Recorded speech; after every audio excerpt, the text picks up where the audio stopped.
Tokyo, Japan, is a place where you can't be sure that the building you leaned your bicycle against yesterday will be there tomorrow. And since the war, the bomb, the defeat, and the boom, there's been the same high casualty rate among religions, which have sprung up new, fulfilled a need, and faded. So it seemed sense, even with traffic in a jam, the air heavy with diesel fumes, and urban claustrophobia moving gently up the windpipe, to look at a religion that, so far at least, has lasted. There have been Buddhists on these islands for 1,500 years, and this search is for Japanese Buddhism.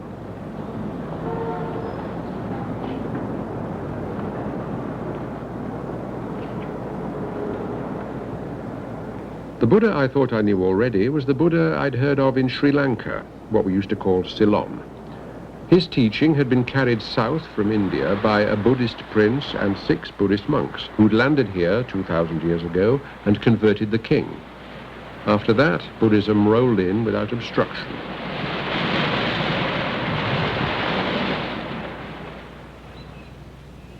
The Buddha, as remembered in Sri Lanka, is a man, a most extraordinary man, but a man. Questions like, who created the world? Does Almighty God exist? If so, does he love me? The Buddha doesn't even ask himself. Nor, he said, should we. He taught a way, the way to nirvana. And when he'd taught, he died.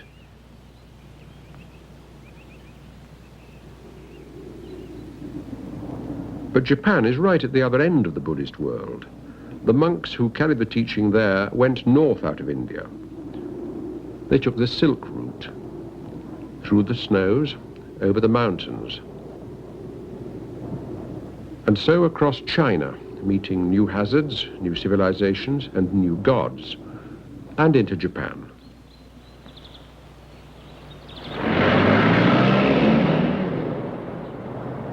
I asked myself this question.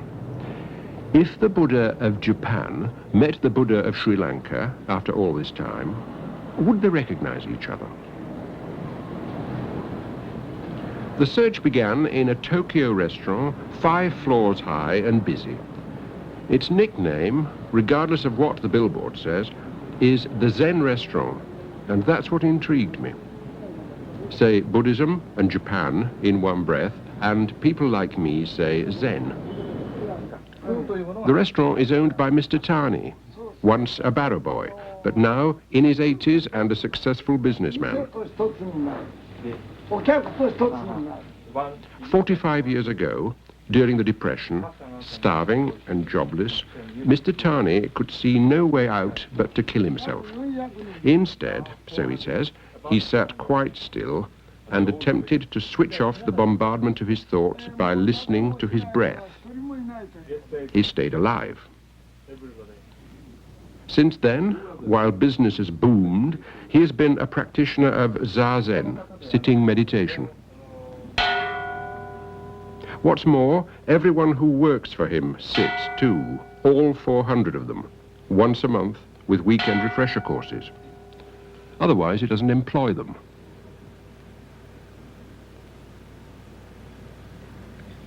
The word Zen I've heard described as a Japanese mispronunciation of a Chinese mispronunciation of a Sanskrit word which means something like meditation. But where's the Buddha?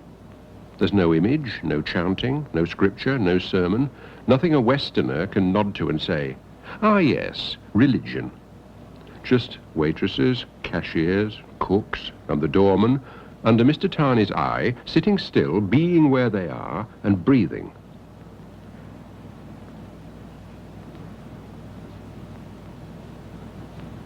It's a mute affront to everything most of us think of when we say the word religion.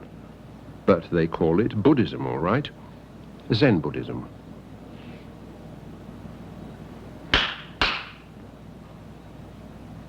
And that's Zen too. To the Japanese, Zen isn't the last word in Japanese Buddhism. It's just one of 13 traditional Buddhist schools, and not even the most popular.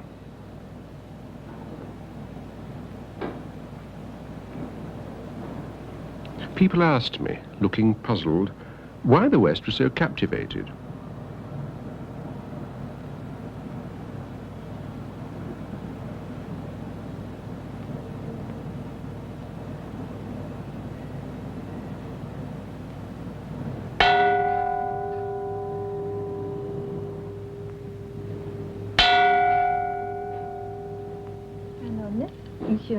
After the session, I had a word with the girl who got slapped. What's the point of it? I asked her. That's to encourage me. To encourage, not wake you up.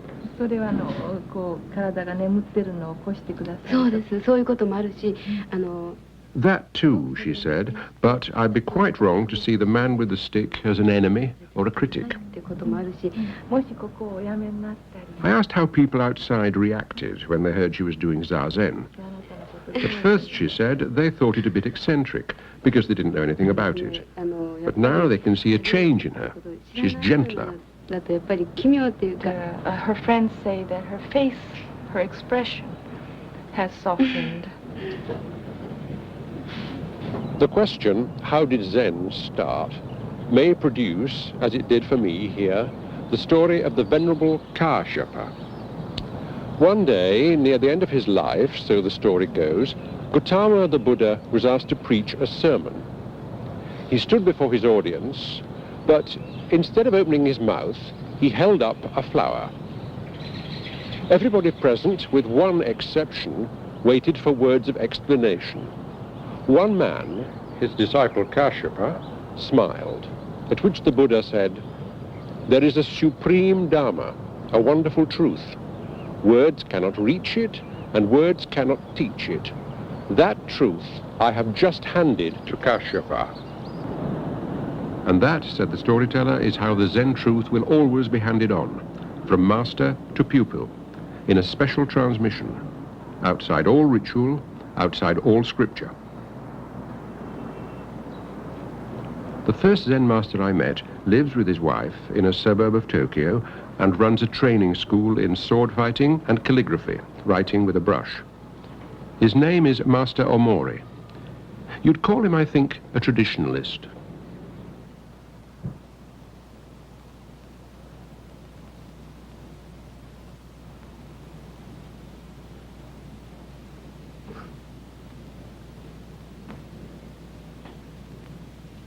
He described what he was drawing as the pinnacle of Zen.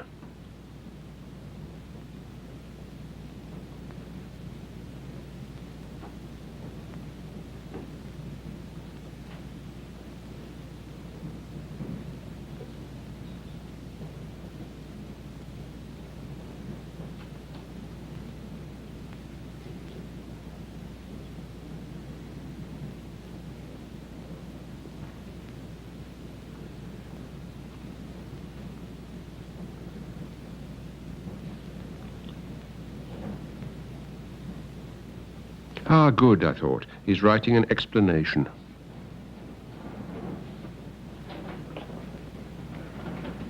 The words mean great empty circle.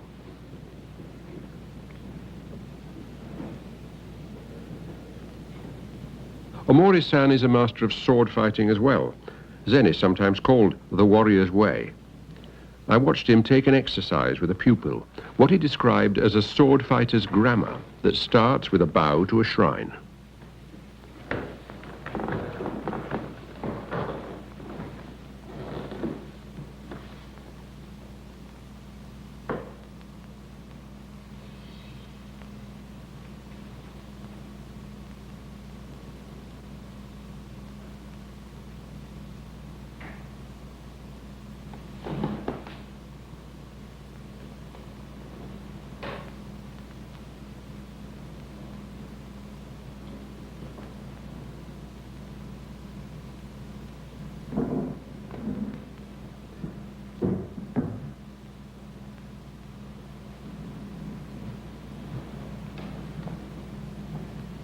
Next, he said, your hands salute the source of your energy. Not your thinking, weaving, scheming old head, but a place in your middle, your empty circle.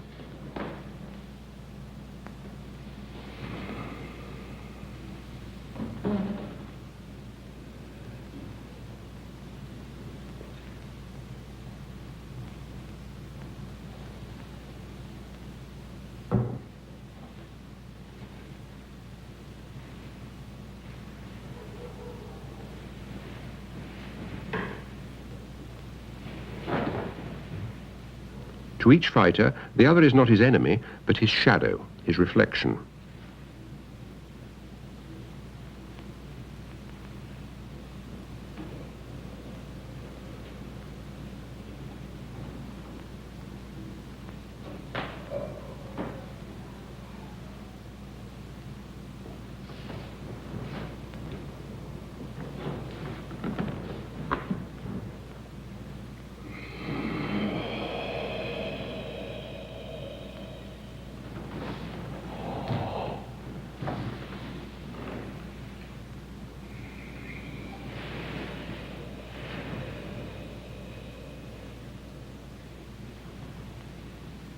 The moment you feel enmity or fear of death, he said, you're defeated.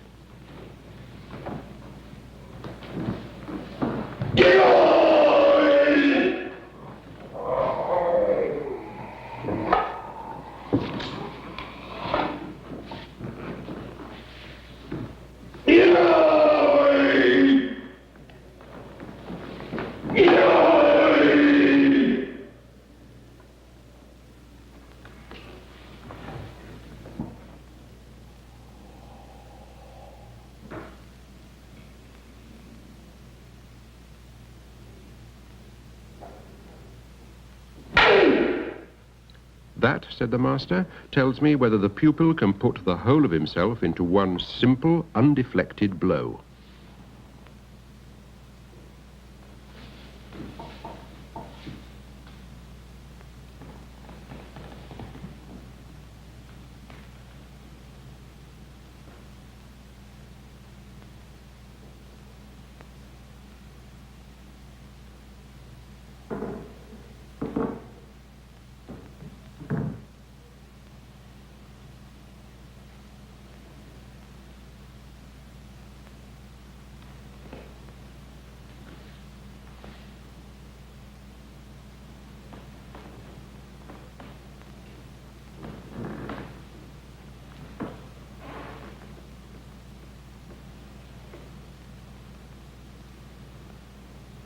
When they'd bowed to each other, they bowed to an image.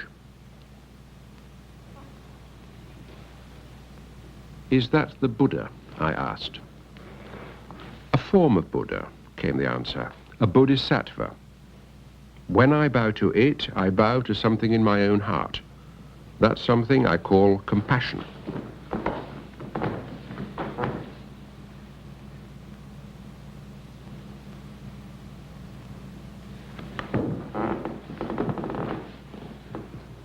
Who, according to the master, is the Buddha? Who is the Buddha? 老子の考えで誰をブダです。ん？ブダは誰ですか？老子の考え。私です。He is. You are the Buddha. みんなブッダ。ブッダ。 Everyone is. これもブッダ。 Everything is. Could you show me that again? This is the Buddha? Explain some more, please. ちょっと説明してください。ブッダというのはですね、我々の命の元がブッダ。 All are Buddha. What we call Buddha, he said, is not something outside which we worship. Our very basis is Buddha. Ourselves, heaven, earth, trees, birds, dogs, all are Buddha. This is the way of thinking in Buddhism as I understand it. 発見するために座禅をして。 Zazen, sitting meditation, leads you to make the discovery. The Buddha is not over there, but here. This is Buddha realization, waking up to our Buddha nature. これもみんなブッダ。ブッダの姿、現れたんです。 The Buddha is not something outside of you to be worshipped. It is your basic self. And that is the principle of Buddhism, that everything is one. That, I suddenly thought, is why this man, over 70, has such a straight back. He relies on himself. But what about all the bent backs of Europe, or Japan for that matter? Where do they lean? Is there a Buddha for leaners? For those who need to rely on a power bigger than they are?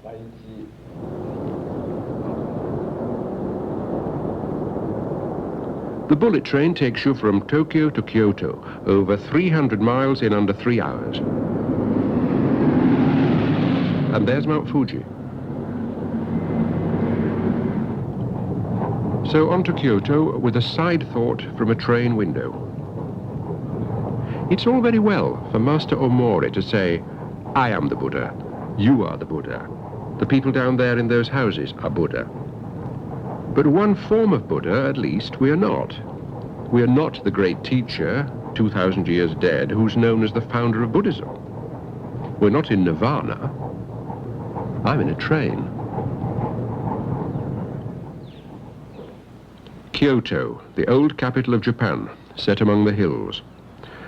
On one estimate, there are in Kyoto 3,000 Buddhist temples and 1,500 Shinto shrines. Shinto means literally the way of the gods, in contrast to the way of the Buddha. It's the special nature and spirit worship of Japan. This is one of the biggest Shinto shrines in Kyoto. Worshippers make an offering, ring a bell, and clap their hands to draw the attention of the local spirit, or kami, their way. The spirit present seems in some way to inhabit a sacred mirror.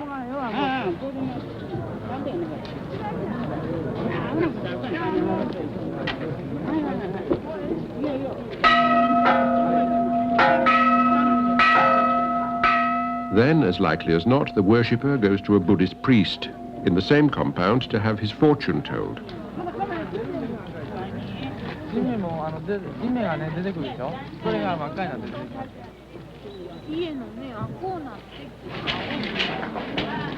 Over 1,000 years of religious harmony, which is what Buddhism and Shinto share, means that a man can have a Shinto wedding and a Buddhist funeral without changing sides.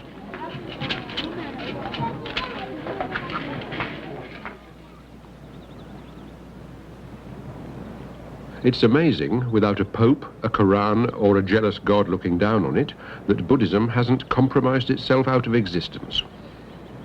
At least one powerful Buddhist group in Japan would say that it has. They go by the name Soka Gakkai, Society for the Creation of Values, and their head temple rests by Mount Fuji like the Ark on Mount Ararat.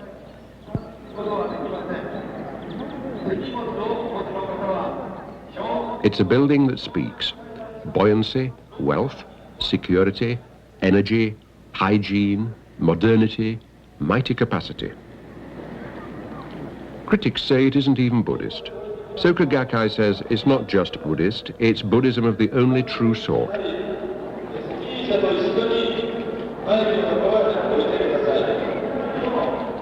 Most of these people are paying their annual visit to the shrine which houses the sacred emblem of the new age of Buddhism.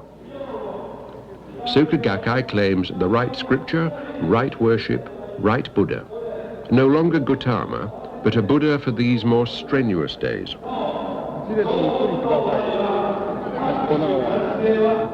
It's here that I felt furthest from Sri Lanka, where if Gautama the Buddha said anything, he said that life is impermanent, uncertain, and changeable. So accept it, see through it, and then, leaning on no one, follow the Noble Eightfold Path, alone.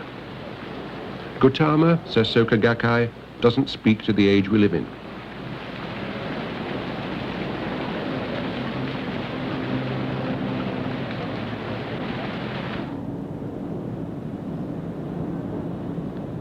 This vast temple in Kyoto belongs to one of the Pure Land sects. I came here because of a Zen monk who called Pure Land the bravest and best religious movement in Japanese history. At a time when Buddhism was for monks, scholars, professionals, the Pure Land teaching gave hope to the masses. And for 800 years, the masses have kept it going. They call Pure Land Buddhism the easy way. I asked for and got a child's guide to the teaching. It went like this. Somewhere there is a pure land where we shall all one day be reborn. The Pure Land is the land of Amida Buddha, Lord of light and life, who promises that we shall all one day join him there. Our gratitude to Amida is expressed in the invocation, I rely on Amida Buddha. This invocation, simple as it seems, is the Buddha's raft, which will take us through to the Pure Land, for we surely cannot swim there ourselves.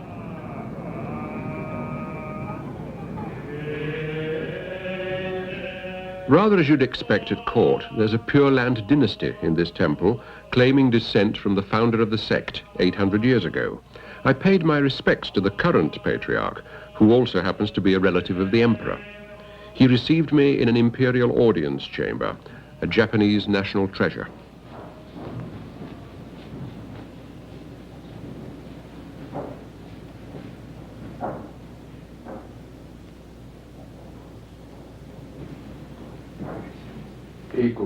BBC 放送局のロン・エア氏でございます。This is our Lord Abbot, Kosho Otani. Very pleased to meet you. Thank you.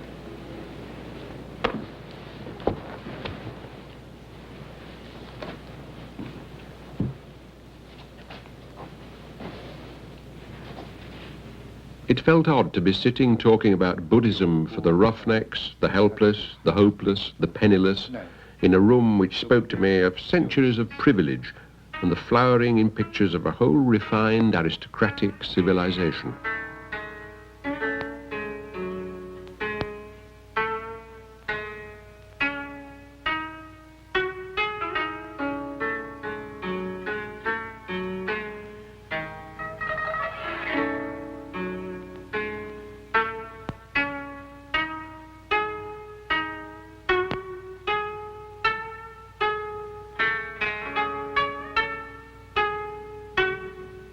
The talk itself was very practical.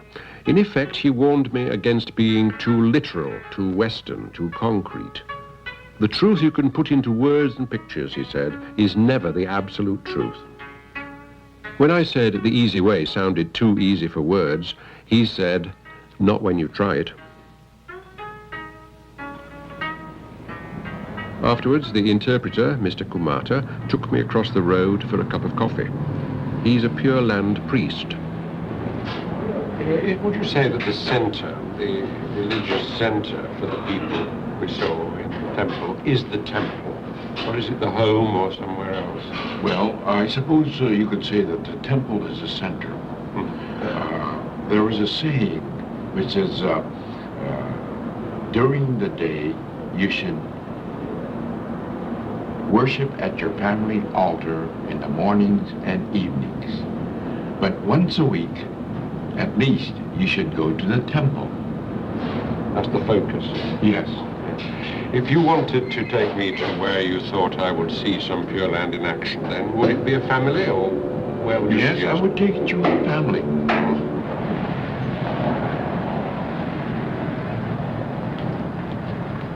Along this street, in an off-center section of Tokyo, there's a family shoe shop. It belongs to a Pure Land grandmother, Mrs. Imamura, one of the 20 million Pure Land believers. こちらの方がエアさんでございます。今村 Mrs. Imamura, we've got some presents for you. お粗末なものでございますけど、どうぞ一つお下げください。 The idea behind the bowing seems to be that the one who stops first accepts the one-up position, which nobody publicly wants to do.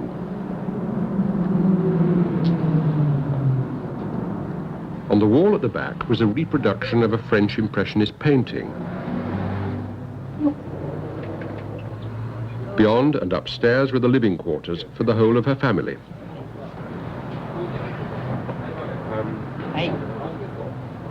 Need to be here?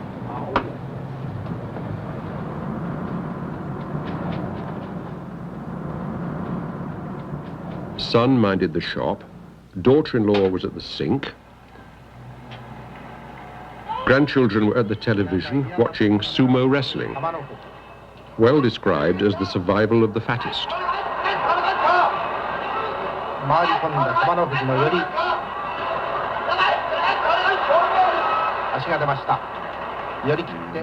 On the hearth, among Pure Land scrolls and statuary, the most startling object was a pottery group of a mother pulling a child's trousers up. That, oddly, was the clue to our conversation. Is Pure Land Buddhism to do with the home? Is the warmth of the home something to do with the Pure Land? Yes. 家庭の温かさがですね、はい。お浄土につながっておるとお思いでしょうか。はい、The Pure Land, she said, is the mother that loves her child.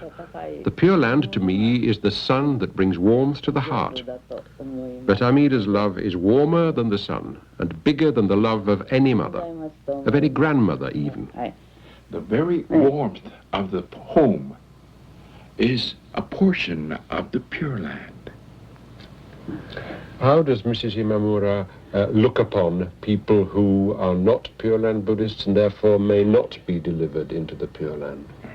はい、多種の方を見ましても。To me, there is no differentiation between the devotee of the Pure Land and the followers of other religions.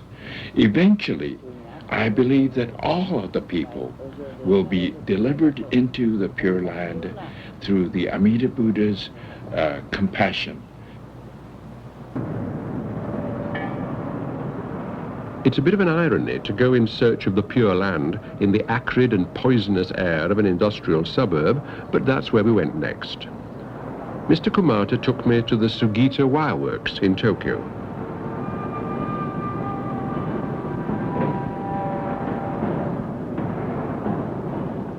The Sugitas have a dynasty too, and this is the current patriarch.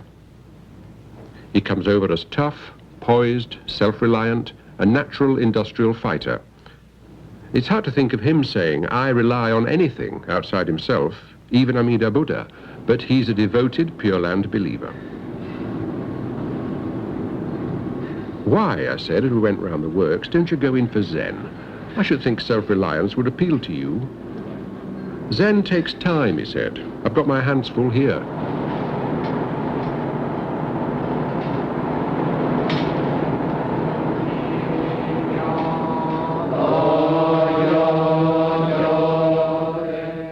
Once a month, workers, neighbours, anyone who wants to, joins Mr. Sugita in the room next to his office for a Pure Land service.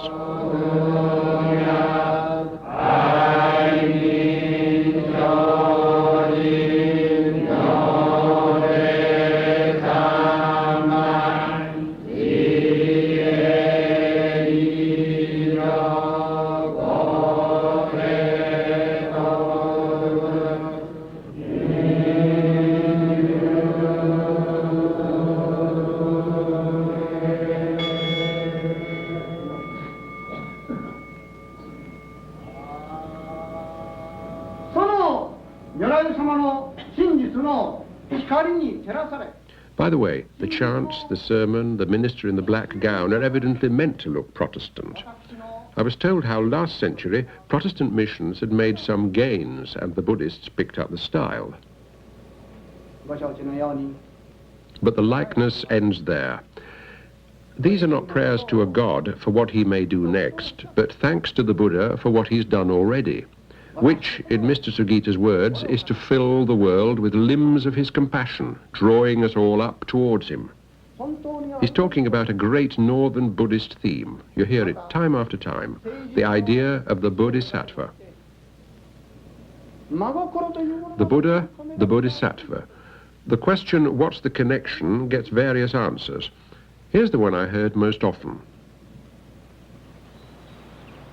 Let's say, just for now, that a Buddha is a being who has passed quite beyond the reach of time, history, rebirth, and suffering. It's even wrong to think of him as a being at all. The Bodhisattva is one standing poised for Buddhahood who, instead of going forward, reaches back so that he can take the rest of us, animals and all, along with him.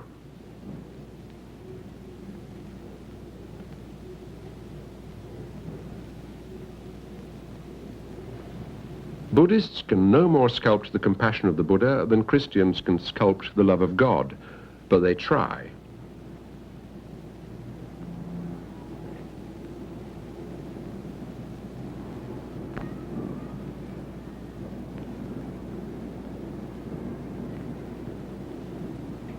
Placid faces, slender frames, and infinite helping hands for countless helpless creatures. animals, insects, men, microbes. It's the idea of the great saviour.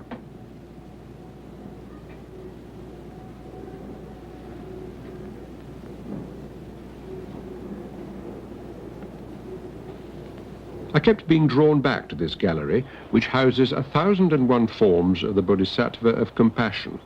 It's the place I'd choose in all Kyoto if I wanted to muse on the idea of the Bodhisattva.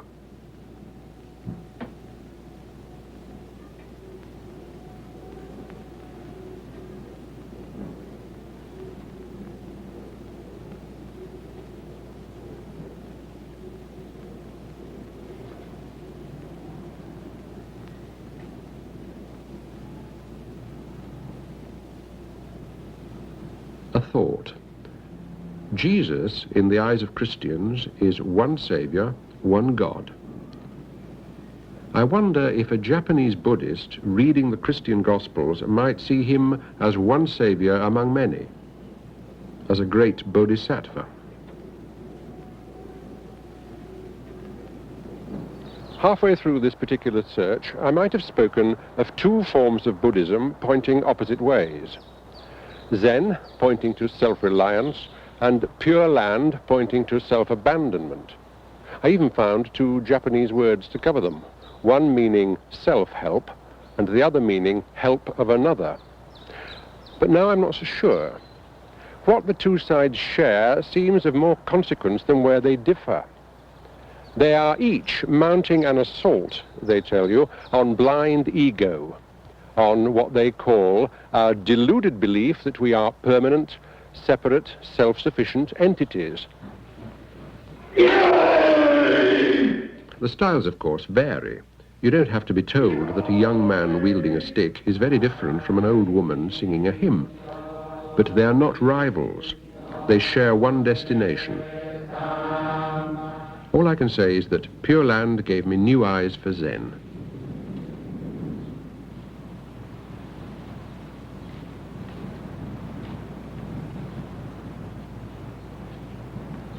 Zen, said the archery master, is easy. The target is myself. I reach the point of no effort. The arrow leaves the bow. Buddhism, they say, is like a thorn you use to remove another thorn, the thorn of self. When the thorn of self is out, there's no more use for Buddhism. Throw it away.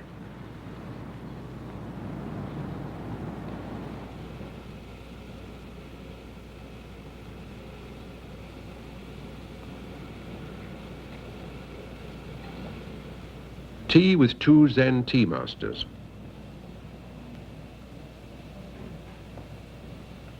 The story goes that tea was brought from China to Japan by Zen monks who found it kept them fresh.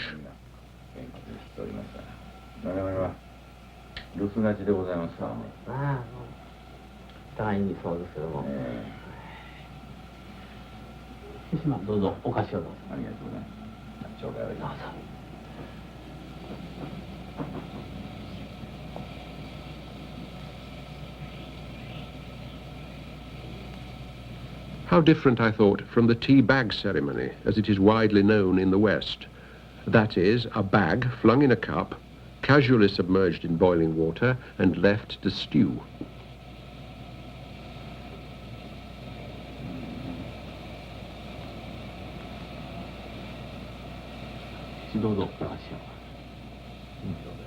The purpose of the meeting is to be all there, not passing through on the way somewhere else.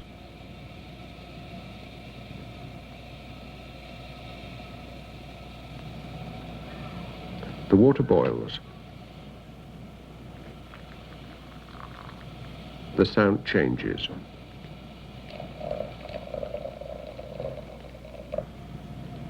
He whisks the tea.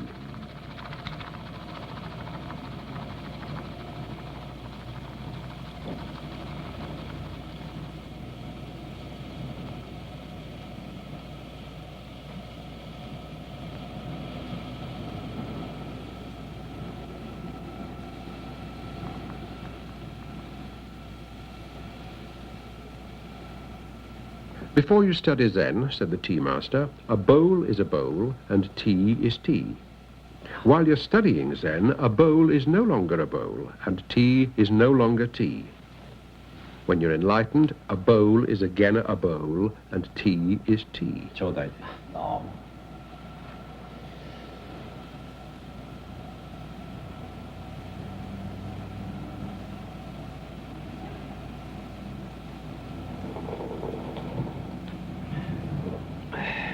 あ、お仕事ございます。いやいや、久しぶりに見させていただきました。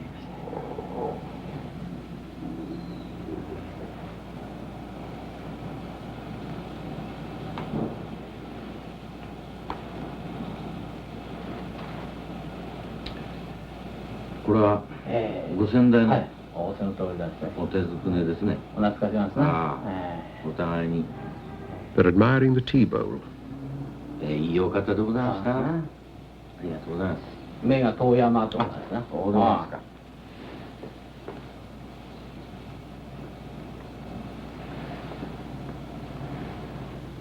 Japan is often called the land of the rising sun.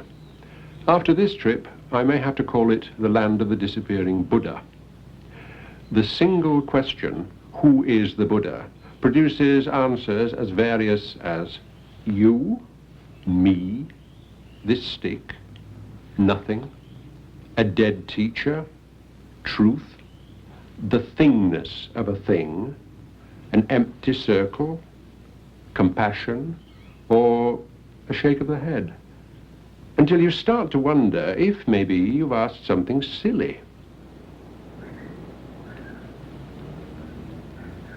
Wouldn't it be wonderful if there were a Zen creed, or a Zen prayer, or a Zen image that you could point to and say, believe that, recite that, adore that, and you'll suddenly know what Zen is all about? But there isn't. There simply isn't. Not only that, I sometimes get the feeling that Zen is mounting an endless protest, a mute sit-in against any attempt to reduce complex things to a simple formula that says, that's how it is. When it certainly isn't.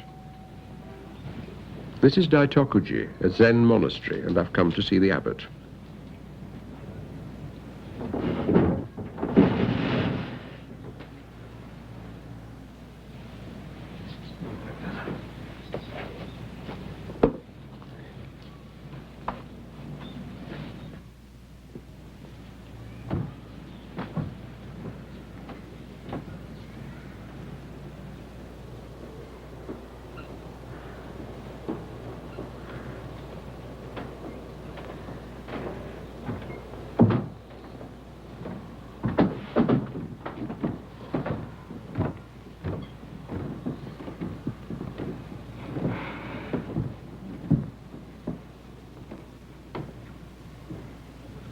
Look one way and there's room after room with mats, screens, no furniture.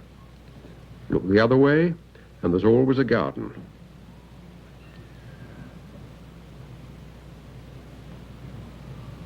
The abbot is Master Kobori. I had a feeling that I should walk extremely quietly. This was a natural feeling. Is this a deliberate intention on your part to keep sound very low? Well, yes. One of the characteristics of the mind is quietude. Therefore, even unconsciously, we walk very quietly. In the houses of many men who belong to religions, one sees images. In this building, I see a circle and various other forms which are not of a person. Has the Buddha disappeared in this house? Well, there is Buddha for those who do not know what he is really. There is no Buddha for those who knows what he is really. There is Buddha for those who do not know what he is really. There is no Buddha for those who know what he is really. What is the most important single thing that a man should do in his life? To know himself.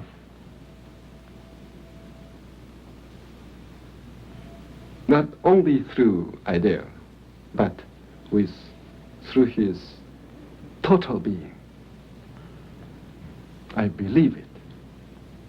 And out of all the Zen activities I've looked at, archery, calligraphy, sword fighting, Zazen meditation, which is the one a man should start with?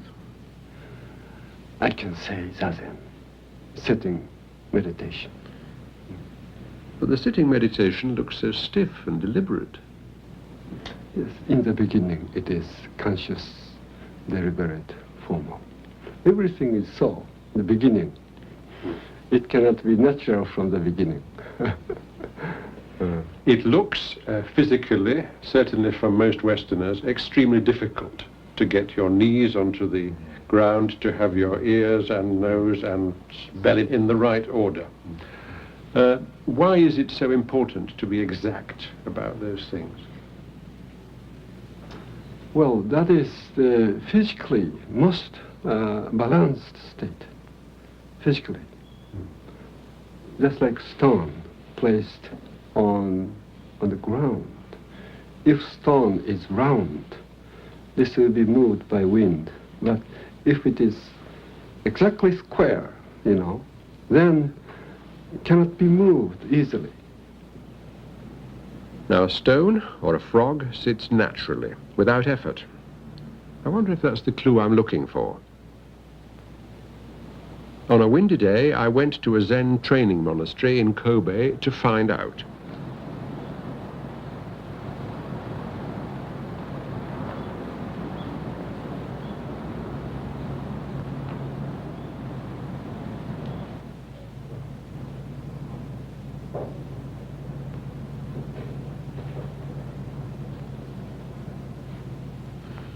When I was there, the novices were sitting 5 hours a day with short breaks.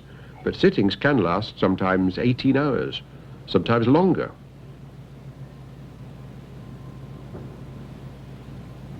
No one here takes religious vows. He stays till he or the master decides he should go. It's not unusual for employers in industry to send new recruits for a period of Zen training to toughen them up. The day starts early, ends late, and has no slack in it. In the meditation hall, they give a misleading impression of solemnity. But they're not so solemn to talk to, and the biggest laugh I heard was when I said to one of them, "Can you describe what it's like to be enlightened?"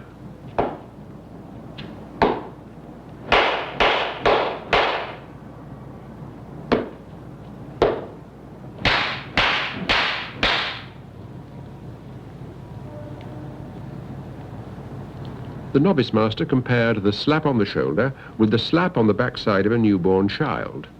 Both may need it to come to life. But isn't it entirely selfish, this concentration on your own state of mind, your own enlightenment? I took the problem to the abbot, Master Yamada Mumon, head of 2 monasteries, the man who's in print as saying that Zen in Japan is dead and ought to be re-imported from America.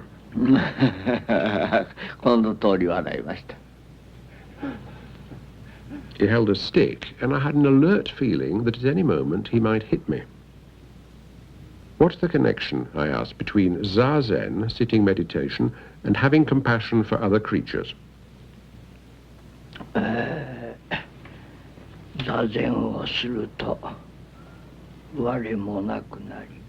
Sitting in Zazen, he said, I become nothing, and everything becomes nothing. That is to say, I and everything melt into one. So when I see a flower, the flower is I. When I see the moon is I. All things become I. There is no greater love than this.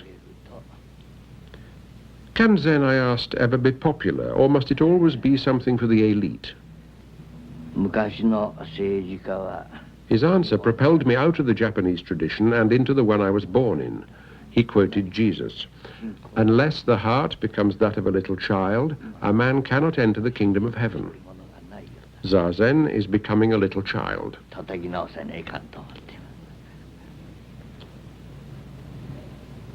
If he had to say one thing about Zen, I asked, would it be that? The baby, he replied, has no knowledge and no experience. It is a zero. Yes. But zero, to me, means emptiness, vacancy. Could he explain, I asked him, how a zero can be something so desirable? So he took a stick and he balanced it on his finger. The past, he said, pointing to one side, won't come back. And the future, pointing to the other, has yet to happen. And here, pointing to the pivot, is the present. No extent, no substance, no permanence. Yet, if abundance is anywhere, here's where it has to be, in the empty moment, because that's all we've got.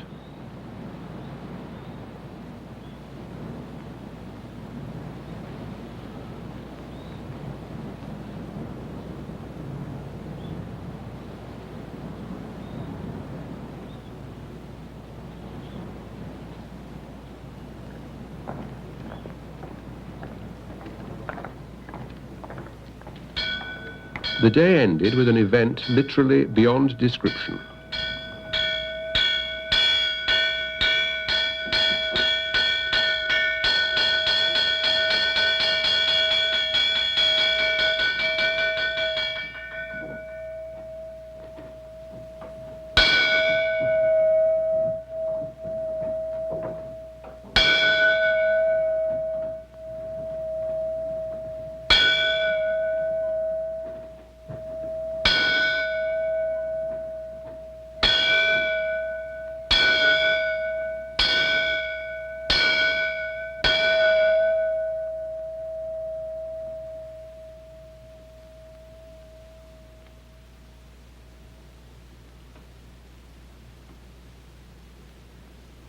Seen from the outside, a meeting took place, as it does every day, between the novices and the abbot. It centres on the koan, a puzzle set by the master, a device to stop the mind in its tracks. It might be, what is the sound of one hand clapping? What was your original face before you were born? Does a dog have Buddha nature? And there are supposedly 1,700 more. I suppose in his place, my koan would be, where is the Buddha?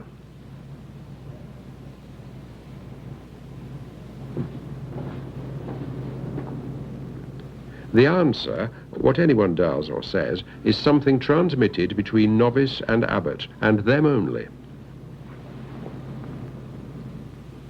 The novice repeated his koan. Does a dog have Buddha nature?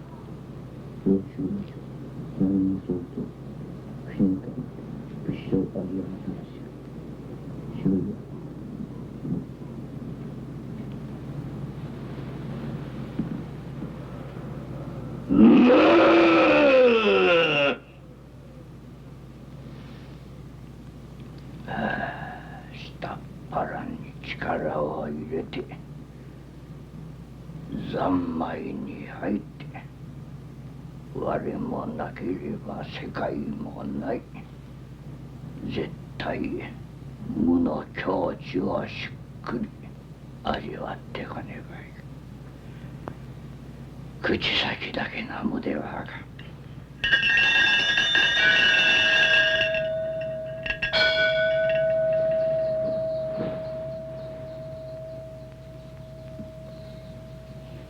His words were, you must put your strength in your abdomen, your middle, enter the state where there is no I and no world, and speak from emptiness. A word with the lips alone is no good.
This evening, as you know, is psychedelics and Buddhism on my side, and Buddhism and psychedelics on that side. So let's start with just a little silent meditation. Probably most people have some experience with some kind of meditation. Maybe the most basic instructions that would be very beneficial for any Buddhist meditation or any psychedelic journey would be to be very present and open and aware of what's happening to you in your body and mind. So just for a few minutes, we'll just sit.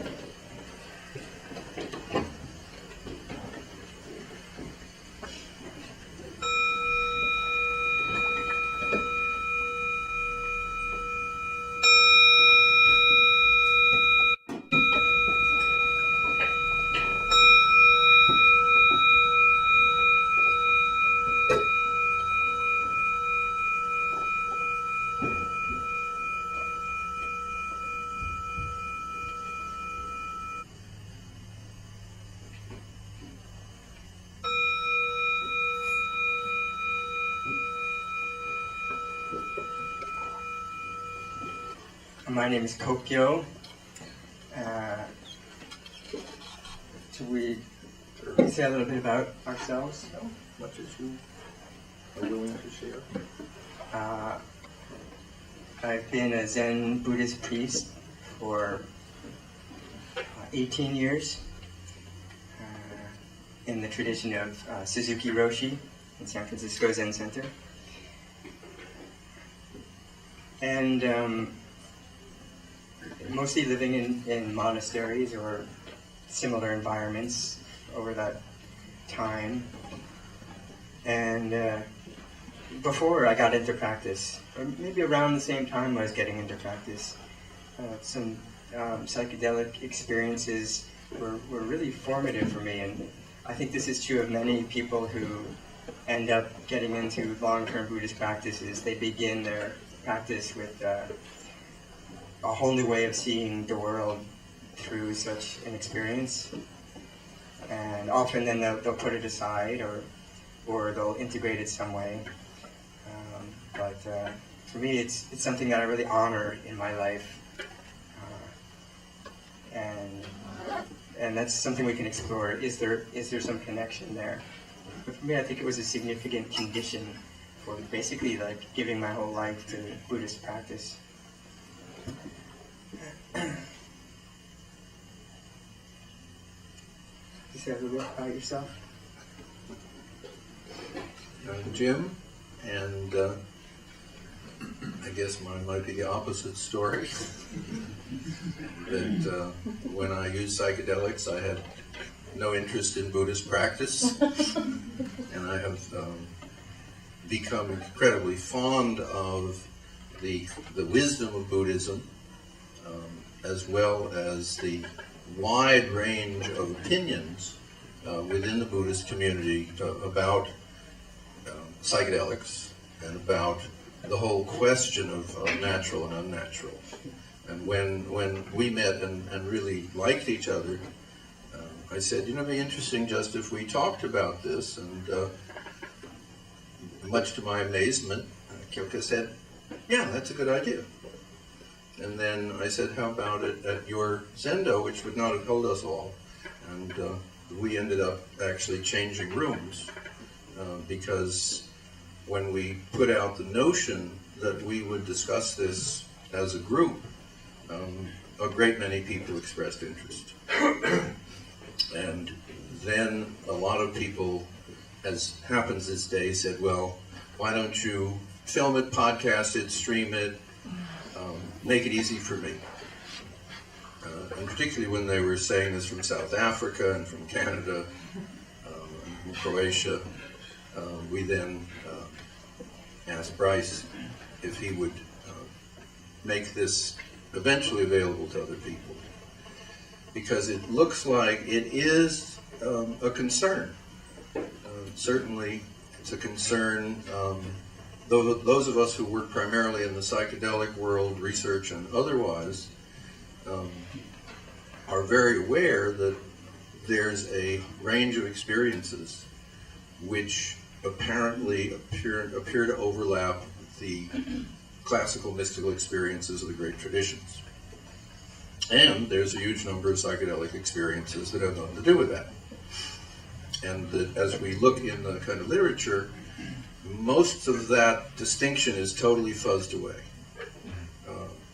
The people who basically psychedelics are good for everything on one side, and the people that psychedelics are somewhat worse than your fantasy of the political party you're not going to vote for. Also appear. And then so that every tradition has its different versions of what's the correct way to be. And I looked at my own background, what I knew about Buddhism, and I thought, I'm actually fairly open on this topic, because my concern is what is the proper place of altered states of consciousness in contemporary society. And one of the places where it is the most open for discussion is within Buddhism. Someone suggested that if this was an interesting event, that we might, go on tour to, say, San Francisco. And I wrote back and said, should we do another one on Christianity and psychedelics? And the response was, you won't get many people to come. So it's a curious about that distinction. And what we're hoping to do this evening is look at some basic precepts of Buddhism and where the issue comes up. And then really find out why you're here and what your questions are, or things like that. And this has been put together by an enormous team of people. It may take a village to raise a child. It takes more than that to put on an evening. And so there have been people who have donated time and chairs and brownies and sound system, film. The co-sponsors of Sophia University, and there are people back there you may want to talk to about Sophia University, which used to be called the Institute for Transpersonal Psychology. MAPS, most of you ran into if you came in through the door. And the Council for Spiritual Practices has sent along a few gifts for those of you who are somewhat more serious in your Buddhist practices. And so let me just ask a question, just a little bit of demographics, which is, how many of you have not used psychedelics? Not used psychedelics. Okay. There you are. Okay.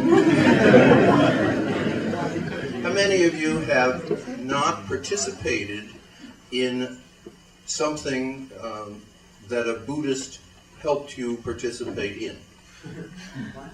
Okay. So the overlap, except for one person, is right 100%. Okay. Which statistically, he gets to be thrown out. That's how psychology science works. If there's something that goes against your preconception, you then screw around with the data long enough until you get rid of it. One might say there's a parallel in religious history, but we won't go there. So that's what we're here to do. And so the evening is really open between us and open between us. Several things just to keep in mind. One, it's warm in here. And what I've found is when a room is uncomfortable, if we all acknowledge that, then that's the way it is.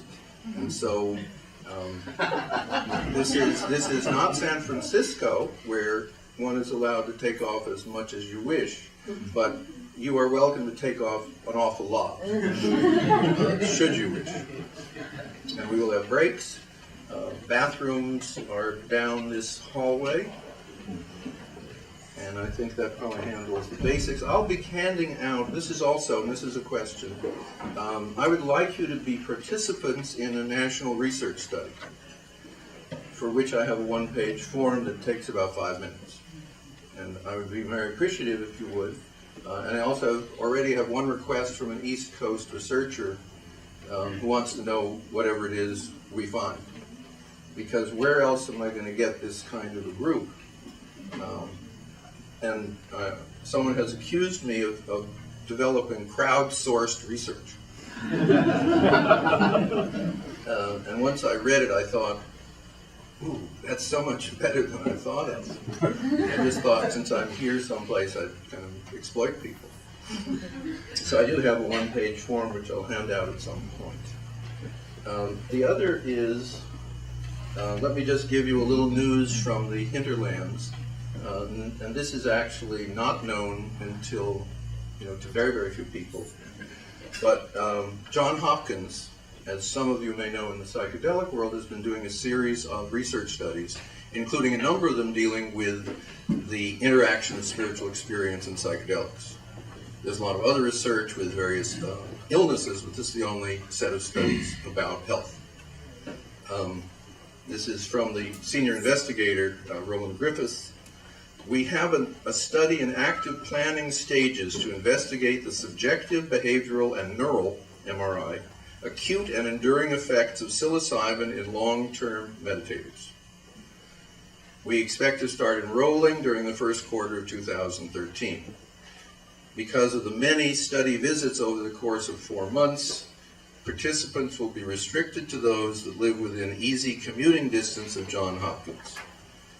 If you have people who live near Johns Hopkins, which is in Baltimore, who are already serious meditators, they're doing a study at the moment where they're saying to people, we'll give you psilocybin if you will meditate. That one actually filled pretty fast. So anyway, that is also the level of seriousness that is going on. So they're looking at it in a kind of a scientific paradigm. We're looking at it in, I'd say, a Buddhist paradigm. So let's talk Buddhism for a while. Thank you. Just to kind of set the stage a little bit from the Buddhist perspective. First of all, Buddhism is, we could say many things about it, but foremost it's about kindness and care for each other. And so let's have that be the mode for the evening. Facebook was one of the main ways we advertised this event, and there were some strong debates, maybe we could say, going on the Facebook events page about this issue. And sometimes the tone was not completely kind and gentle. So there's room for debate, of course. We want to challenge each other, but let's do it really kindly with loving speech tonight. And also, I think it's nice to start this conversation with one of the big issues that people have in Buddhism around this topic is what we call the fifth precept. For those who don't know Buddhism, there's, from the earliest days of the Buddha up to the present day, all Buddhist traditions we call ethical precepts. This is the foundation the Buddha taught for all other practices of meditative absorption and wisdom of non-duality. Always precepts, ethical conduct comes first. And that seems appropriate to me, that seems wonderful. We could say it comes first and it comes last too, because in the end, a realization of non-duality, say, is for the purpose of meeting others with love and compassion and non-separation. So, the fifth precept, this goes back to the early Buddhist time for lay people and monastics all agree on these precepts, and the Zen tradition I'm part of, and Vajrayana and Theravada, everyone agrees on these basic 5 precepts. And they're about ethical conduct, they're about how we refrain from harming each other. So not killing living beings, not taking what's not given, stealing from others, not misusing sexuality in a harmful way, not speaking falsely, lying to protect ourselves and harm others. And the fifth one is originally worded in the Pali and Sanskrit as not consuming alcoholic beverages that lead to heedlessness or carelessness. And I think it's interesting that the first four are not explained. It's maybe obvious: killing, stealing, misusing sexuality, lying. So in the original language list, they're very short, but this one is much longer line. It's the one that explains the reason for it. And I think it's partly because these precepts are ethical. They're not about like how the mind works necessarily. I think the Buddha originally taught them as these are just ways to avoid harming others. And so the Buddha could see, even 2,500 years ago, that alcohol could lead to basically breaking all the other precepts. That's what we call heedlessness or carelessness. Leads to harming others. If it doesn't, then that's great. But he just saw that pattern again and again. And I think that there was, in the Buddha's time, we're not sure, but probably cannabis was being used in India at that time. It's interesting that he didn't include that. It specifically says alcohol. Now in modern America, we say, well, but it's much more complicated. We have all these other so-called intoxicants, so we just say not intoxicating or taking intoxicants. But if we look to the tradition, we can see, and also we can see in modern times that, I think I read this statistic that there's 100,000 deaths per year due to alcohol-related issues, and I don't know if there's been any deaths related to psychedelic issues. Maybe a few, especially maybe accidents, things like that, but not kind of like physical, internal harm. I mean, we could talk about this more, but I think the main issue is, does it lead to harming others? Does it lead to carelessness and heedlessness, where we start disrespecting others through having altered our mind in some way? So if we do or don't use psychedelics, this would be like the bottom line thing. Is it harmful to others? And ourselves is included too. Now, in early Buddhism and current, what we call Theravada school, they interpret precepts very literally. So it's like the Buddha taught it, no, not a drop of alcohol. People in Thailand, for example, some people may follow this very literally. In what we call Mahayana Buddhism, of which Zen is a part, and Vajrayana, Tibetan Buddhism is a part. There's a slightly different take on the precepts. They're more about skillful means and compassion for others. So they're not necessarily followed completely literally the way it's said. And this is not just a modern thing. This goes back to ancient Indian teachings of Bodhisattva path, where compassion comes foremost. So like a common example would be, like there's a precept about lying. In the early tradition, it's like, no matter what, you just never lie. In the Mahayana kind of skillful means Bodhisattva tradition, it's whatever's beneficial to people. So say you have an innocent person hidden in your house, and somebody comes looking for them to kill them, for example. You want to protect them, and they say, is that person in your house? You say, no, they're not. You lie. And the Bodhisattva's vow, in this case, is to break the literal precept to help that person. That's the Mahayana spirit of precepts. So this fifth precept is dangerous, because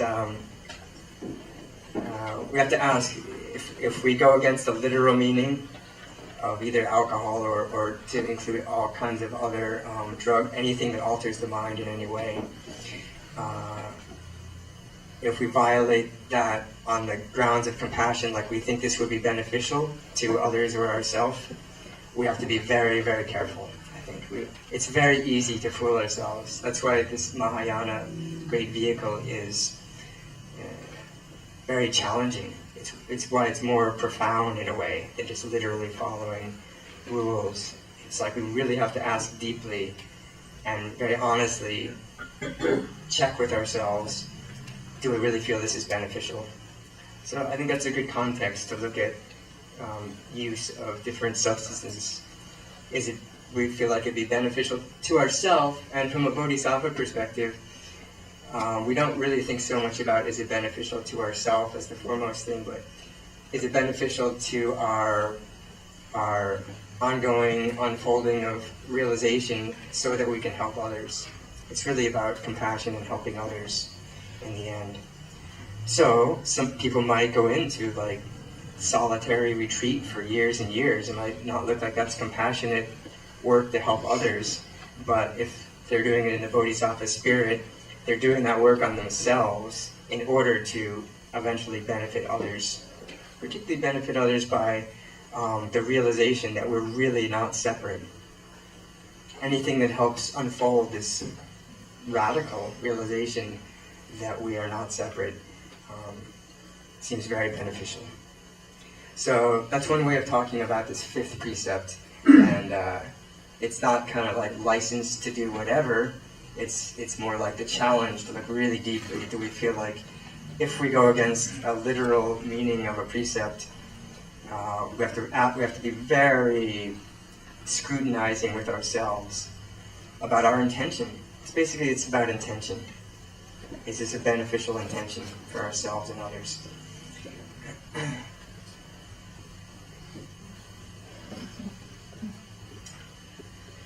Maybe that's enough on that point. Seems to me one of the issues I see in the arguments rarely are at this sensible level, but the argument internally is a serious question: is does the use of psychedelics, to having psychedelic experiences, improve or degrade my practice? Now, this isn't yet outside of the person, so this discussion about this question about what does it do to practice is very internal. And I have been educating myself with, of course, the help of divine providence, meaning people send me stuff who I've never met about something else, and in it is a little gem. And just looking. And today I was told this, I want to give you a few of these so it's a little bit of what the issues are personally.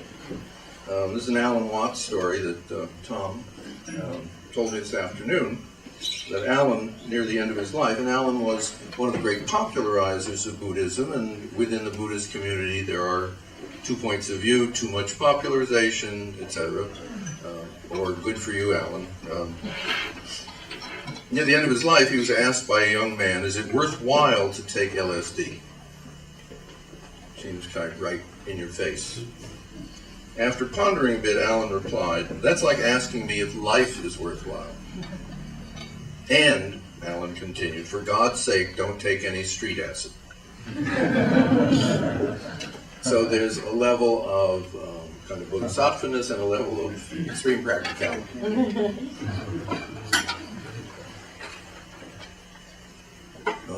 There's a website which I don't necessarily recommend called DMT Nexus, that some of you may know. This is from October 6th. I can say this after a lifetime of meditating and only two trips on shrooms done in the last 10 days. Psychedelics are not just the trip. The lasting, and I mean they don't disappear after the trip is over, the lasting effects are huge. They're bigger than the trips. The changes in me have been profound and seem substantially permanent. But I agree with others. It is best to work on yourself using all available methods. And a comment from someone I don't know named Oliver Hockenhol. I personally know a Zen monk who's the holder of a lineage who's practiced Zen for over 30 years. His one experience with MDMA was the only experience, as he reported it, that allowed a full opening of his heart. And from someone, this is a professor who has, until very, very recently, after he retired, not mentioned a vast number of high dosage LSD experiences. This is a little piece of an article that he recently wrote.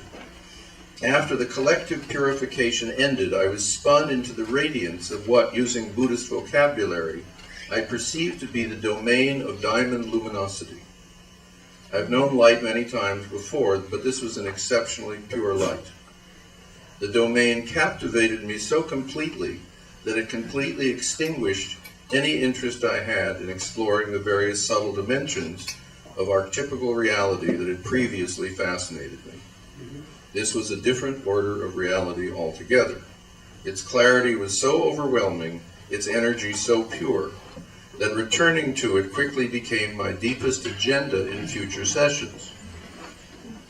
After my first initiation into this reality, it took 5 sessions of intense purification and surrender before the doors opened again and I was returned to the diamond light, now experienced in a slightly deeper and even purer form. And he goes on. We can have lots of questions about what any of these people are talking about, but I think it brings up perhaps the, to me, a very practical question, which is, one, are psychedelics beneficial in the sense of moving you towards living life more like a bodhisattva? Or, at a less exciting level, are they good for the level you are now, since what I've found when you do these kind of public events, that most of the bodhisattvas don't come.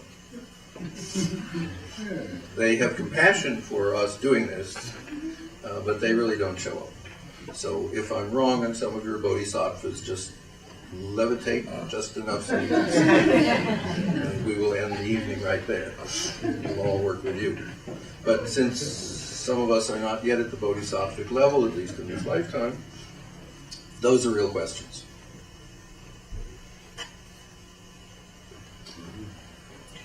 Maybe one place we could go is to talk about, you mentioned those experiences. What are the qualities of experience that would be, could be in accord with Buddhism from a psychedelic experience? Because there's lots of things that happen on a psychedelic experience that maybe you mentioned have nothing to do with Buddhism. Maybe the majority of any trip. So, what are they? This might just be one useful framework to think about. And a lot of people have written about this, try to define different qualities. The one that is my favorite so far is pretty old. Walter Pahnke is the so-called Good Friday experiment. Some people may know. This was in 1966. Jim probably knows some of the people involved in this. It was in the Christian setting, but these were theological students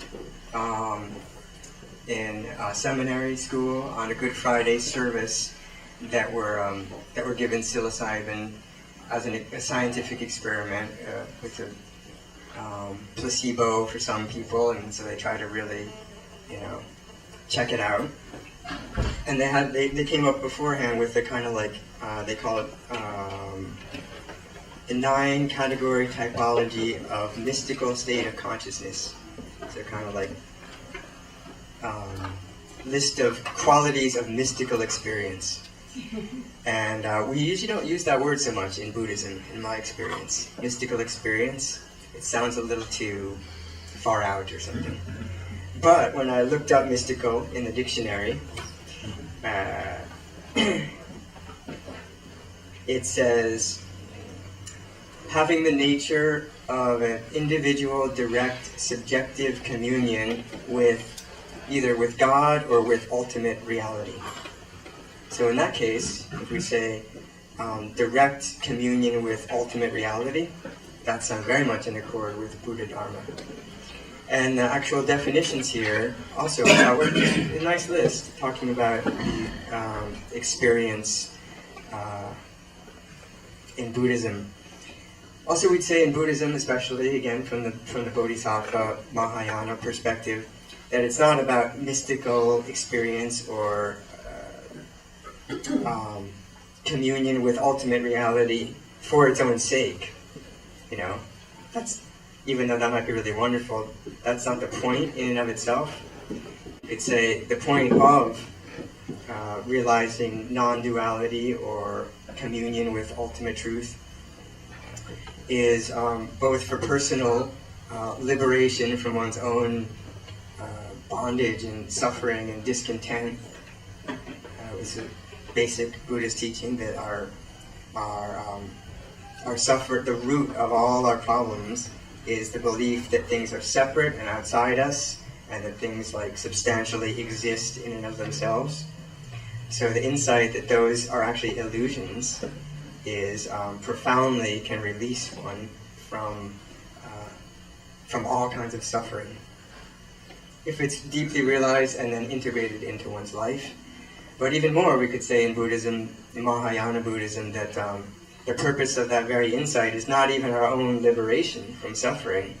It's so that we can really help others and really meet others with complete openness and sense of non-separation. That's the Bodhisattva path. So, realization of non-duality, non-separation, that people aren't who we think they are, and that the people aren't who we think they are, is very beneficial to those people that we meet. So with that in mind, as the kind of like overarching goal, we could say, of Mahayana Buddhism, here's some categories of so-called mystical states of consciousness. One is unity, and defined as both the internal unity, that is the loss of usual sensory impressions about relating to the external world, and the loss of self, but without becoming unconscious. In a way, we lose our self when we go to sleep at night, but while remaining fully conscious, no sense of me as a separate individual. In the most complete experiences of this kind, there is pure awareness with no content and no external or internal distinctions. The awareness of oneness or unity or non-duality is experienced and remembered afterwards. So that's internal unity. External unity finds unity through the external world, perceived outwardly with the physical senses. So a sense of underlying oneness is felt behind the multiplicity. So this is like there's still apparent external world, but there's no sense of separation between ourselves and the objects of the world, even though we're perceiving objects.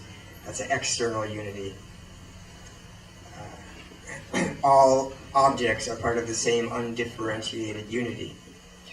So then some other ones are transcendence of time and space, both clock time and our own sense of personal past and future history. Maybe not as important in Buddhism, but I think you do find Buddhist teachings about this too. Deeply felt positive mood, joy, blessedness, or peace. Again, Buddhism doesn't emphasize this so much unless it's the peace and joy of complete non-grasping. So if some kind of psychedelic experience is really blissful in and of itself, that wouldn't really be a reason to, any kind of joy or bliss that's conditioned in any way wouldn't really be the bliss of nirvana. Buddha does say that nirvana is bliss, though. Sense of sacredness, a non-rational, intuitive response of awe and wonder. I think we might not find that in the sutras exactly, but I think that's definitely a quality of experience of Buddha Dharma. Another big one is that I feel like, besides unity, maybe most important is what he's calling panki. He's calling objectivity and relativity. But he's defining as an insightful knowledge felt at an intuitive, non-rational level, gained by direct experience, and the certainty that such knowledge is truly real, as opposed to the feeling that the experience is a subjective delusion. So probably many people, I know I have felt with psychedelics that knowing that this is the influence of a chemical, but knowing that even so, the realization of how things are at that time is that is not just a chemically induced delusion. I think that might be familiar to people. The deep conviction that really we aren't separate. We know that, even though there's a lot of maybe other distortion and so on happening. On the deepest level, we're convinced beyond any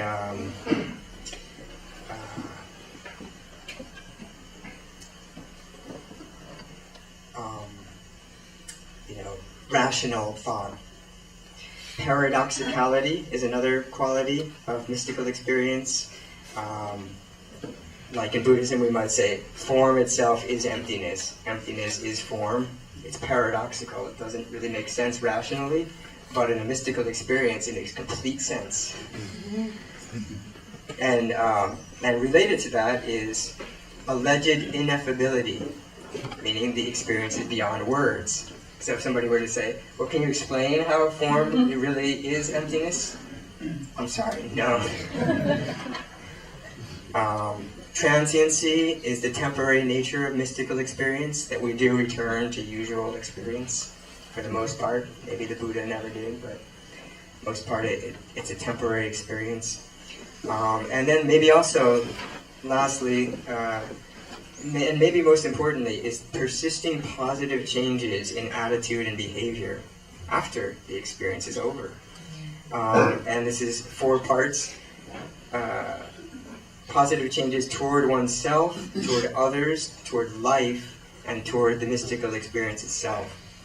So positive changes in relation to oneself would be like that personality traits that we haven't really noticed, like kind of unconscious problems, issues with ourself, karmic tendencies, we'd say in Buddhism, are faced, seen directly, and dealt with. And I think this is a kind of maybe a more there's the ultimate realizations that could happen in a mystical experience, and this would be more like a conventional realization, just this mundane karmic stuff. And a very important part of Buddhist practice. We're dealing with our stuff, and both deep meditation practice and psychedelics can also have this tendency of bringing up all this unconscious sludge of our kind of karmic stuff, to really look at it in a kind of therapeutic way. Change relating to others, and I think this is very important and true in both the cases, that more sensitivity, tolerance, love, and openness of others. Lasting changes through mystical experience. Changes towards life itself, particularly relating to the meaning of life, vocational commitment, appreciation of all life are strengthened. And changes toward relating to mystical experience itself. It's regarded as valuable and useful. It's easier to appreciate and understand others' mystical experiences and their crazy talk about mystical experience. If we have that, I understand. It might be different than mine, but I deeply honor that possibility. So it's maybe a framework we can get into some of what we're talking about here. Those that wonderful list. As I was listening to it, I was going back into my own past and kind of making little check marks and maybe not making little check marks. Was that true for some of you? Yeah.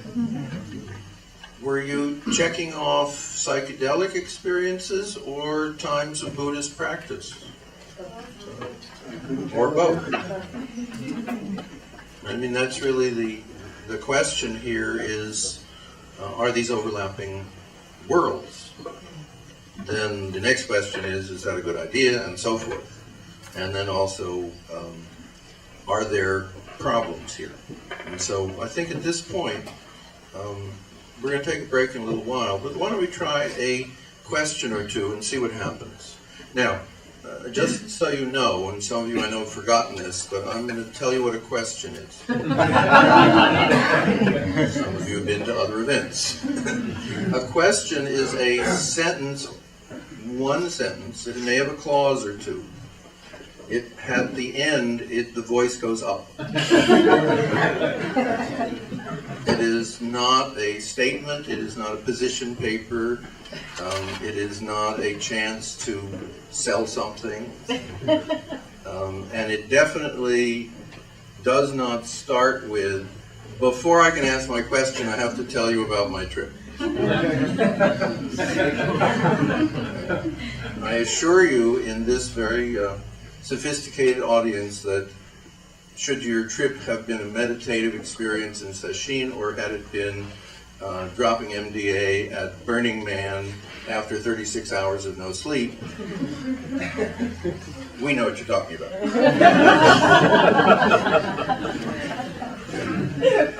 So, it's clear what a question is?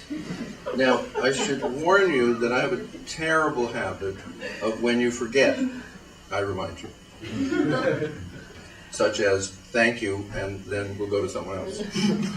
So, if there's a question, or if at least you can fake it, you can pretend it's a question, it's okay. But it has to still meet the criteria. And let's see, because one of our questions is, see, we know why we came here. Because we like each other, this is a fun way to spend an evening, and we get to talk about these things. Had we charged you, we would have really known why we got you. But what we agreed on from the onset is, Tokyo said, this is donations, which is simply a better way to live. So we don't have a lot of stake other than that we're already having a wonderful experience. So we don't know why you're here, and one of the possibilities is you have a question. Now, remember, the chances of getting an answer are slim. But a question is far better than an answer. The problem with an answer is it ends the discussion. So I think what we will probably have is questions and then comments. So let's see what happens. Does someone have a question? Yes, please. I think I can speak loud enough. Now, why don't you stand up, because that'll make you speak a little louder. Okay. Either with psychedelic sword practice, how do we get past the problem that once we've seen something, now we want to get back there and we're grasping it and we're looking for it, and it's really hard to get there because it's a state of innocence, right? And so that's been my personal experience. Is that I had a well, you get the idea. That's a great question that I think we definitely want to talk about. Is we have a wonderful experience that we feel like is really beneficial, and then how do we get back there? It's a state of innocence. So any movement or wish to get back to a state of innocence is already not innocent. And this is, a very major issue in Buddhist practice, and maybe not talked about so much in psychedelic practice, but I think should be, because that's what we call grasping or attachment. That we have an experience, and then I got to get that again, and that's the definition of discontent in Buddhism. That's it. It's not talked about in psychedelics enough, no. But it is that wonderful paradox of, I just did this and then this incredibly wonderful thing happened and I want it again, so the question is, do you have any stuff on you? And how fast can I get back there? I have a book out called Psychedelic Explorer's Guide, and one of the unread parts says, after you've had a major experience, if within the first 6 weeks after it you feel you need to get back there, all you're doing is avoiding something that's come up. And that wait another 6 weeks or 6 months if you're serious. So there's a tendency to say, well, it was fine out there and it's crummy here. Obviously the solution is to go back there. There may be a similar problem in Buddhism of if things aren't going well, if you meditate long enough, maybe the person will leave. And also, of course, I'm intrigued by the question of, let us say you've had this experience of bliss, and what we now know, at least in psychedelics, the first actually genuinely interesting and new research in decades is that the blood flow to the parts of the brain that identify you as you are less. So literally, as we know from the meditative traditions, if you get out of the way, the universe brightens. Now the thing that always interests me is if I want that, and the I that wants it is going to be diminished if I get it, I can't get it. Because it's the me that gets out of the way can never get it. My concern. But maybe, of course, if I had the right psychedelic, one of the new ones maybe, then it would be different. And you can see the problem. A quote that comes to mind about that from Dogen Zenji, the founder of our Japanese Zen tradition, is a person cannot realize Buddha Dharma. Yeah. Only a Buddha can realize Buddha Dharma. So the question I think has to then be remain as a question. And again, what's the purpose of practice, if that practice is psychedelic or if it's Buddhist? Because one of the other questions is, if most people are not going to probably have this total highest and best experience, and certainly, like Buddha, won't retain it. But actually, maybe I'm wrong. Let me ask a question. Whatever that highest and most amazing experience is, let's call it the unity where there is no division between you and the universe, and that you understand that there is no distinctions of time and space, and that while your personality and body are mortal, you're not. You know what I'm talking about.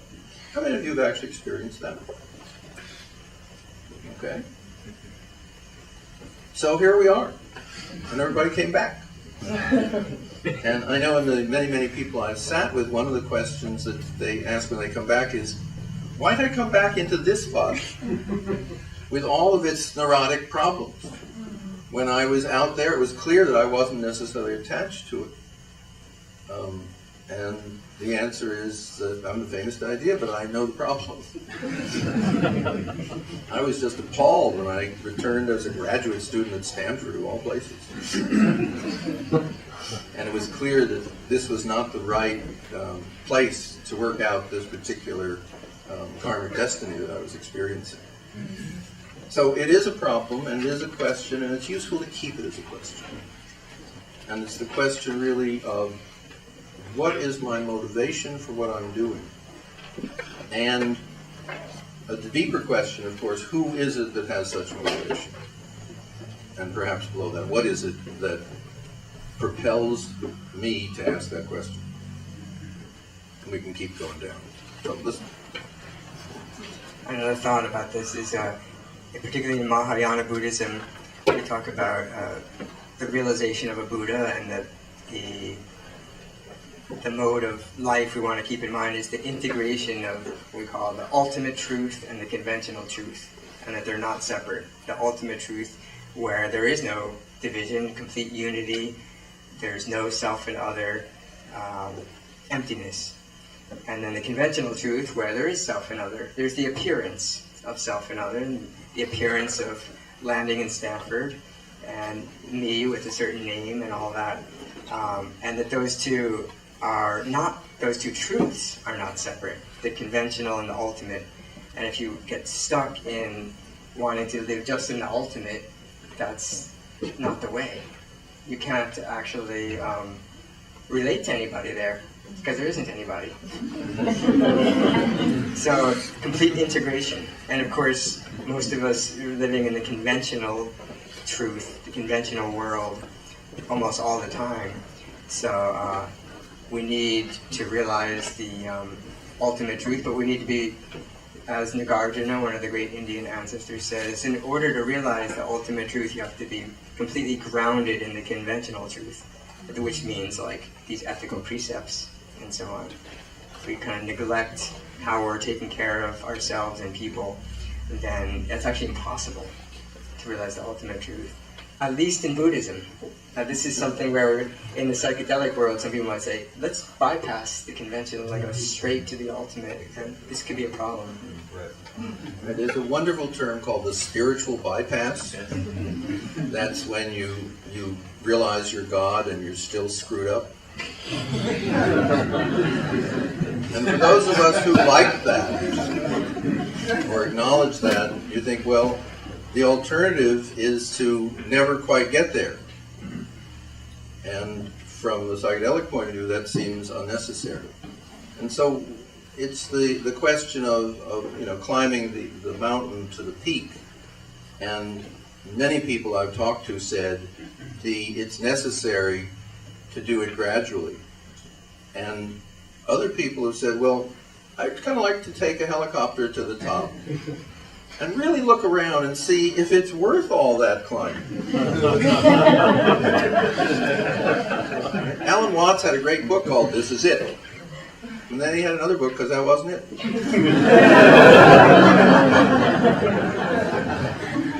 So there we are. And given that we are all divinely realized beings, and there's only one of us and there's total unity, but at another level, it's probably time for a break.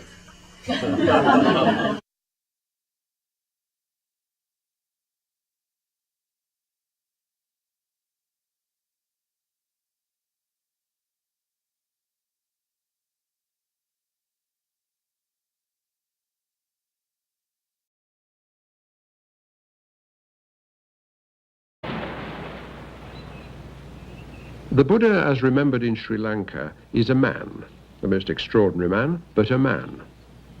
Questions like, who created the world? Does Almighty God exist? If so, does he love me? The Buddha doesn't even ask himself. Nor, he said, should we. He taught a way, the way to nirvana. And when he taught, he died.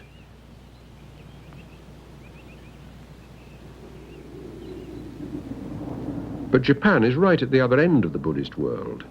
The monks who carried the teaching there went north out of India. They took the Silk Route, through the snows, over the mountains, and so across China, meeting new hazards, new civilizations, and new gods, and into Japan.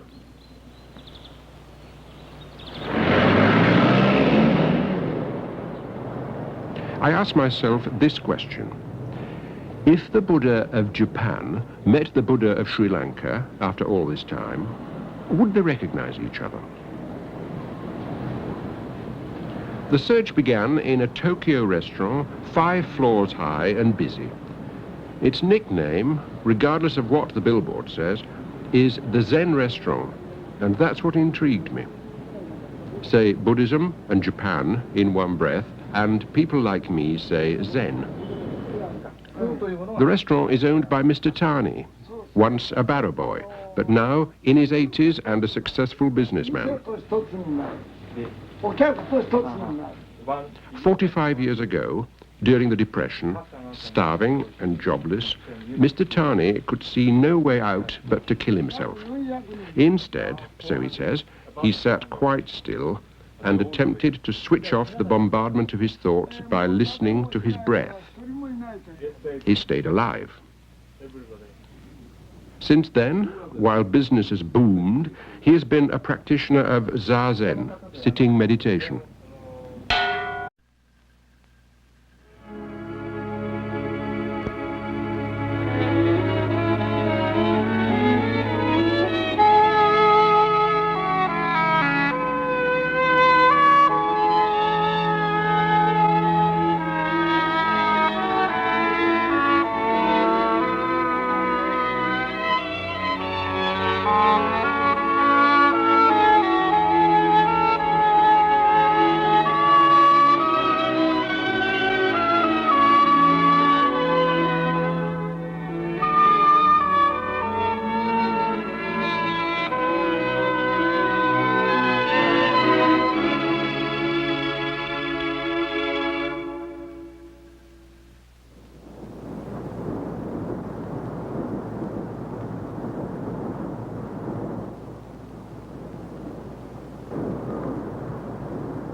Tokyo, Japan, is a place where you can't be sure that the building you leaned your bicycle against yesterday will be there tomorrow. And since the war, the bomb, the defeat, and the boom, there's been the same high casualty rate among religions, which have sprung up new, fulfilled a need, and faded. So it seemed sense, even with traffic in a jam, the air heavy with diesel fumes, and urban claustrophobia moving gently up the windpipe, to look at a religion that, so far at least, has lasted. There have been Buddhists on these islands for 1,500 years, and this search is for Japanese Buddhism.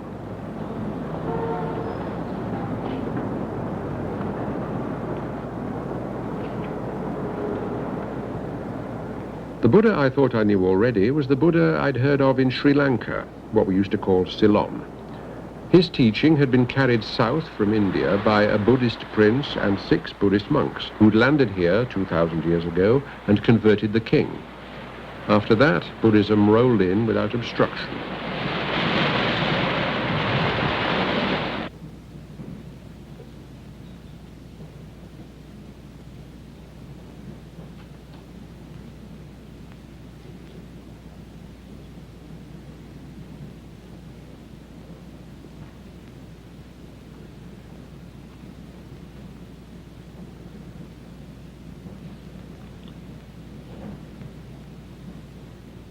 Ah, good, I thought. He's writing an explanation.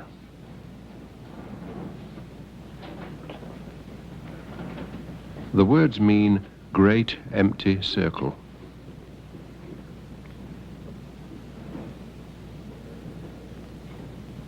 Omori-san is a master of sword fighting as well. Zen is sometimes called the warrior's way. I watched him take an exercise with a pupil, what he described as a sword fighter's grammar that starts with a bow to a shrine.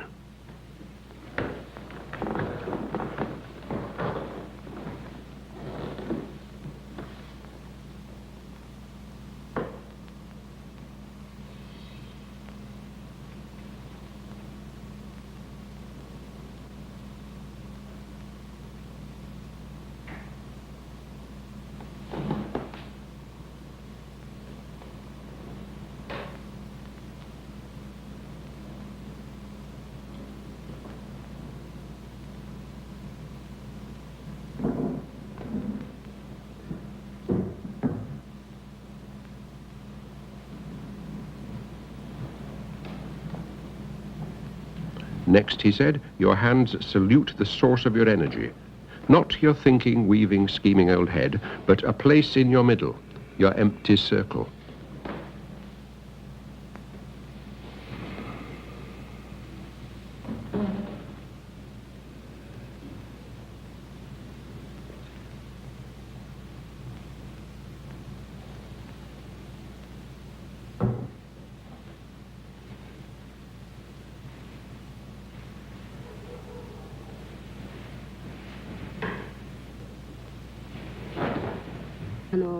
That too, she said, but I'd be quite wrong to see the man with the stick as an enemy or a critic. I asked how people outside reacted when they heard she was doing Zazen. At first, she said, they thought it a bit eccentric because they didn't know anything about it. But now they can see a change in her. She's gentler. Her friends say that her face, her expression, has softened. The question, how did Zen start, may produce, as it did for me here, the story of the Venerable Kashyapa. One day, near the end of his life, so the story goes, Gautama the Buddha was asked to preach a sermon. He stood before his audience, but instead of opening his mouth, he held up a flower. Everybody present, with one exception, waited for words of explanation. One man, his disciple Kashyapa, smiled, at which the Buddha said, "There is a supreme Dharma, a wonderful truth. Words cannot reach it, and words cannot teach it. That truth I have just handed to Kashyapa." And that, said the storyteller, is how the Zen truth will always be handed on, from master to pupil, in a special transmission, outside all ritual, outside all scripture. The first Zen master I met lives with his wife in a suburb of Tokyo and runs a training school in sword fighting and calligraphy, writing with a brush. His name is Master Omori. You'd call him, I think, a traditionalist.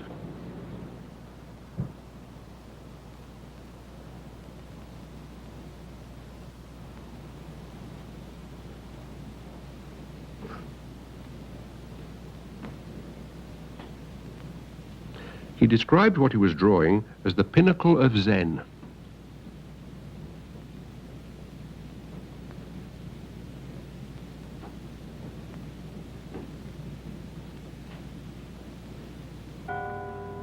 What's more, everyone who works for him sits too, all 400 of them, once a month with weekend refresher courses.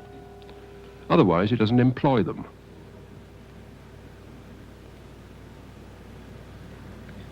The word Zen I've heard described as a Japanese mispronunciation of a Chinese mispronunciation of a Sanskrit word which means something like meditation. But where's the Buddha? There's no image, no chanting, no scripture, no sermon, nothing a Westerner can nod to and say, "Ah yes, religion." Just waitresses, cashiers, cooks, and the doorman, under Mr. Tarney's eye, sitting still, being where they are, and breathing.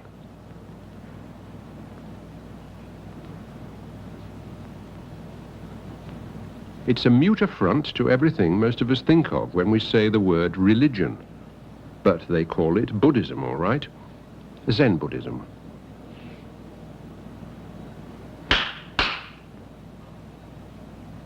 And that's Zen too.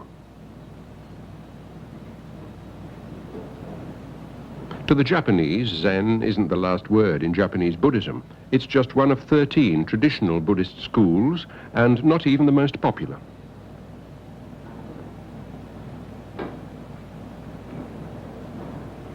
People asked me, looking puzzled, why the West was so captivated.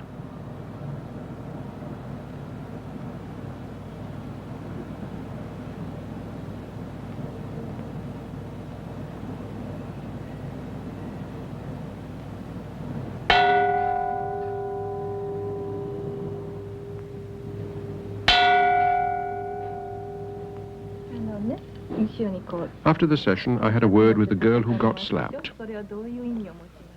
What's the point of it? I asked her. That's to encourage me. To encourage, not wake you up. それは体が眠ってるのを起こしてください。そうです。そういうこともあるし。